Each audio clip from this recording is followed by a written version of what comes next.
বাজেটের ক্ষেত্রে বিদেশ নির্ভরতা কমিয়ে আনা হয়েছে, তবে কিছু ক্ষেত্রে দেশের স্বার্থেই কখনো কখনো সরকারকে ঋণ নিতে হয়।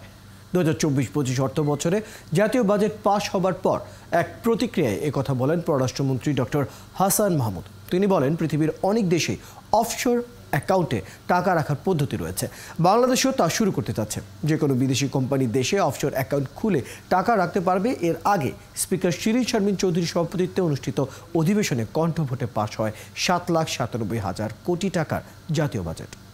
বাজেটের পরিমাণকে আমরা যখন সরকার শুরু করেছিলাম 2009 সালে, তখন থেকে এই পর্যন্ত বাজেটের পরিমাণ 12 গুণের বেশি বৃদ্ধি পেয়েছে। প্রতিবারই বাজেট পেশ করার পর বা বাজেট পাশ হওয়ার পর একটি মহল বলে এই বাজেট উচ্চাভিলাষী, এটি বাস্তবায়নযোগ্য না। কিন্তু গত 15 বছরে প্রতিটি বাজেটের বাস্তবায়নের হার হচ্ছে 92 থেকে 96%।